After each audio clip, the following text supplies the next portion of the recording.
Hello friends, வணக்கம் and welcome to my favourite recipes Tamil. இன்னைக்கு ஒரு டின்னர் ரெசிபி பார்க்கலாம். நம்ம வீட்லயே பரோட்டா எப்படி செய்யுதுன்னு பார்க்கலாம். ரொம்ப டேஸ்டியான இந்த பரோட்டா நம்ம ஹோட்டலில் வாங்கி சாப்பிட்ற மாதிரி அதே டேஸ்ட்டாக இருக்கும். நல்லா சாஃப்ட் லேயர்டாகவும் இருக்கும். இதுக்கு தொட்டுக்கிறதுக்கு நம்ம சால்னாவும் செய்ய போகிறோம். ஸோ பரோட்டாவும் சால்னாவும் எப்படி செய்யுதுன்னு இன்னைக்கு பார்க்கலாம் வாங்க. அதுக்கு நல்ல பெரிய பாத்திரமா எடுத்துக்கோங்க. அதில் ஒரு 1/2 கிலோ மைதா மாவு சேர்த்துக்கலாம். இதுக்கு தேவையான உப்பு சேர்த்துட்டு இந்த மாவையும் உப்பையும் ஃபர்ஸ்ட் நல்லா மிக்ஸ் பண்ணிக்கலாம். மிக்ஸ் பண்ணிட்டு அதுக்கப்புறமா கொஞ்சம் கொஞ்சமா தண்ணி விட்டு நம்ம சப்பாத்தி மாவுக்கு பிசைவோம் இல்லையா, அந்த மாதிரி பிசைஞ்சுக்கோங்க.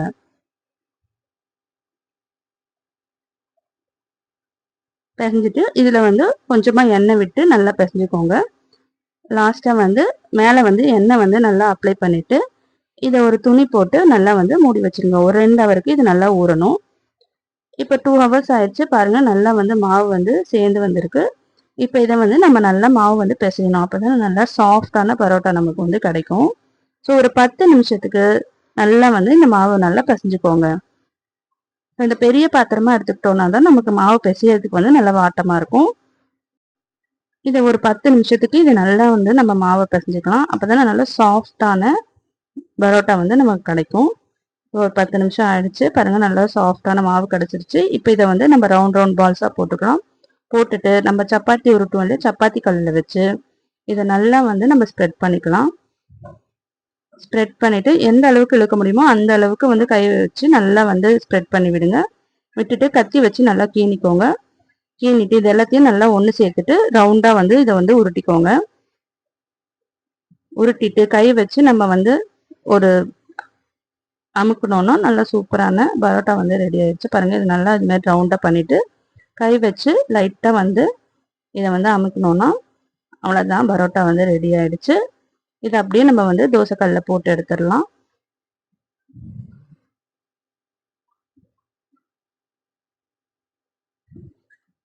இது அப்படியே எடுத்தோம்னா நல்லா சூப்பராக வரும். அவ்வளோதாங்க, நம்ம பரோட்டா ரெடி பண்ணிட்டோம். இது 2 சைடும் வேக வச்சு எடுத்தோம்னா சூப்பரான பரோட்டா ரெடி ஆயிடுச்சு. இதுக்கு தொட்டுக்கிறதுக்கு சால்னா நம்ம எப்படி செய்யுதுன்னு பார்க்கலாம்.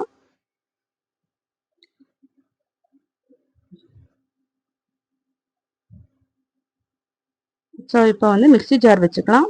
அதில் ஒரு 1/2 கப் உடச்சக்கடலை சேர்த்துக்கலாம். 1 கப் தேங்காய் சேர்த்துக்கலாம். 1 கப் தேங்காய், 1/2 கப் உடச்சக்கடலை. ஒரு ஸ்பூன் சோம்பு சேர்த்துக்கலாம். சேர்த்துட்டு கொஞ்சமா தண்ணி விட்டு இதை நல்லா அரைச்சு எடுத்து வந்துக்கலாம்.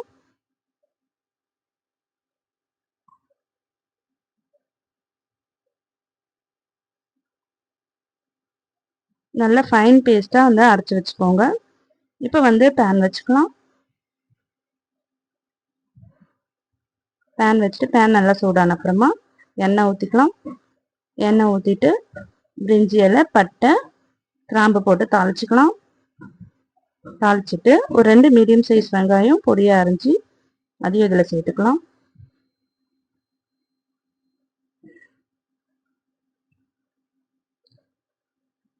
ஒரு 2 நிமிஷத்துக்கு வெங்காயம் நல்லா வதங்கட்டும்.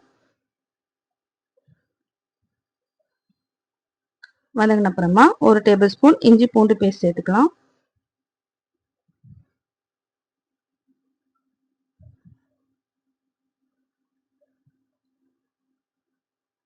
ரெண்டு மீடியம் சைஸ் தக்காளி பொடியாக அரைஞ்சி வச்சிருக்கேன், அதையும் சேர்த்துக்கலாம். கொஞ்சமாக உப்பு சேர்த்து வதக்கணும்னா தக்காளி வெங்காயம்லாம் சீக்கிரமாக வதங்கிடும்.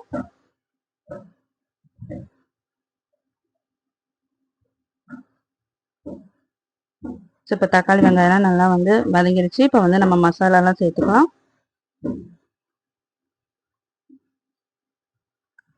ஒரு டேபிள் ஸ்பூன் தனி மிளகாத்தூள் சேர்த்துக்கலாம். 2 டேபிள் ஸ்பூன் தனியாத்தூள் சேர்த்துக்கலாம்.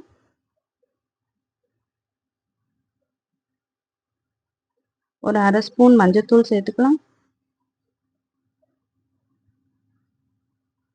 ஒரு டேபிள் ஸ்பூன் கரம் மசாலா சேர்த்துக்கலாம். இந்த கிரேவிக்கு தேவையான உப்பு சேர்த்துக்கலாம். இது எல்லாத்தையும் சேர்த்து ஒரு 2 நிமிஷத்துக்கு இதை நல்லா வதக்கி விட்டுக்கலாம். இந்த மசாலால இருக்க பச்சை வாசனை நல்லா போற அளவுக்கு நல்லா வதக்கி விட்டுட்டு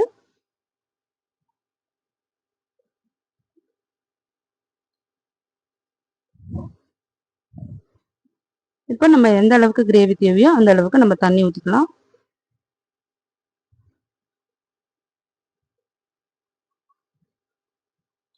ஒரு 5 நிமிஷம் இந்த கிரேவி நல்லா கொதிச்ச அப்புறமா நம்ம அரைச்சி வச்சிருக்க அந்த தேங்காய் பேஸ்ட்டை இதில் சேர்த்துக்கலாம்.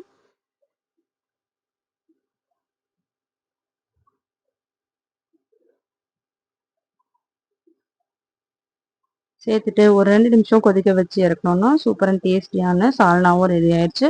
நான் இன்னைக்கு வெஜ் சால்னா தான் செஞ்சுருக்கேன். உங்களுக்கு தேவைப்பட்டா இதில் நம்ம சிக்கன் கூட ஆட் பண்ணிக்கலாம். சிக்கன் சால்னா கூட நீங்கள் செஞ்சுக்கலாம். நம்ம தக்காளி வெங்காயம் வதங்கும் போதே சிக்கன் சேர்த்து செஞ்சீங்கன்னா நீங்கள் இதை சிக்கன் சால்னாவாக மாற்றிக்கலாம்.